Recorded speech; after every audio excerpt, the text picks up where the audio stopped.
surat yang terakhir turun secara komplit, satu surat. Ya, saya pernah sampaikan itu ya. Hadis dari Ibnu Abbas ketika menanyakan kepada salah seorang sahabat yang bernama Ubaidillah bin Abdillah radhiyallahu an dengan pertanyaan ta'lamu, coba kasih tahu aku, ya kan. Akhir suratu nazalat minal Qur'an, nazalat jami'an. Surat yang terakhir yang turun dari Al-Qur'an, yang turun secara keseluruhan satu surat. Nah, ini dipertegas begitu. Kenapa? Karena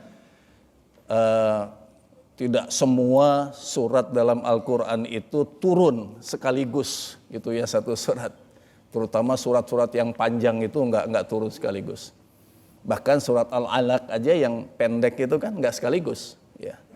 1-5 itu yang pertama ketika peristiwa di Gua Hiro kan. Baru selanjutnya menyambung ayat yang ke-6 dan seterusnya. Nah, tapi ini hadis ini mempertegas begitu. Surat yang terakhir yang turun komplit satu surat. Ya.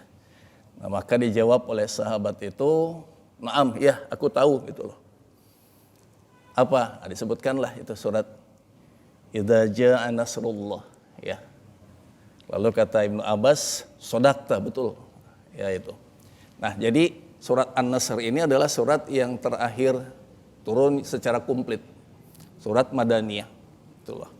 Nah, saya coba buka-buka lagi, ya kan, berkaitan dengan sirah. Ya kan, surat An-Nasr itu kan menggambarkan satu kegembiraan ketika Allah memberikan kemenangan kepada Rasulullah ketika merebut kembali kota Makkah, ya kan? Nah, itu.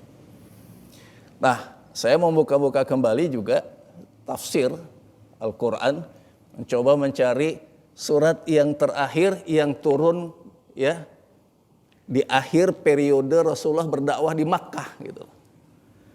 Maksudnya supaya kita bisa melihat karakteristik perbedaannya gitu loh, ya kan, antara surat-surat yang turun di Madinah ya di periode Madinah dengan periode Makkah. Seperti apa sih kira-kira gitu loh ya perbedaannya.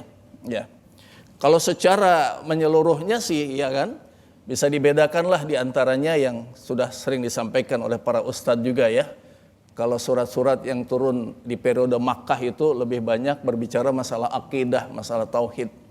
Ya, tapi ketika surat turun di periode Madinah itu banyak yang isinya itu berkaitan dengan masalah muamalah gitu ya kan. Seperti contoh surat Al-Baqarah itu kan, sama surat An-Nisa itu kan surat Madaniyah itu, ya surat yang panjang. Itu surat Madaniyah. Itu isinya kalau kita lihat, subhanallah, banyak sekali hal-hal yang bersifat muamalah, ya. Bahkan kan di surat Al-Baqarah itu surat yang kedua, di situ ada satu ayat yang menjadi ayat terpanjang, ya. Ayat terpanjang gitu di dalam Al-Qur'an karena satu halaman penuh ya kalau kita pakai mushaf yang mushaf Saudi ya itu satu halaman penuh surat Al-Baqarah ayat yang ke 282 ya. Nah itu isinya apa? Ternyata subhanallah itu ternyata isinya tentang ekonomi itu ya. Bahkan kalau para pegiat ekonomi syariah mengatakan di situ ada kurang lebih 50 hal-hal yang berkaitan dengan masalah ekonomi syariah. Subhanallah itu luar biasa, ya. Kan diawalinya dengan apa tuh? Ya kan? A'udzubillahi minasyaitonirrajim ya ayyuhalladzina amanu idza tadayantum bidaini bi ajalin musamma faktubuh, ya kan? Wahai orang-orang yang beriman, apabila kalian membuat satu akadlah perjanjian dengan waktu tertentu, gitulah. Maka catat, gitulah. Wah, subhanallah. Ini ayat Al-Qur'an nih sebetulnya ya. Tapi Allahu a'lam kita kadang-kadang kalau ya mohon maaf misalkan ya karena pertemanan gitu ya, meminjamkan uang, yang kadang-kadang kan nggak pakai secari kertas apapun. Yang kadang-kadang berbuntut apa? Ya karena nggak bisa melunasi jadi masalah gitu ya. Atau mohon maaf juga kadang-kadang kalau meminjamkan ke ustadz kata, masa sih nggak percaya sama ustadz gitu kan?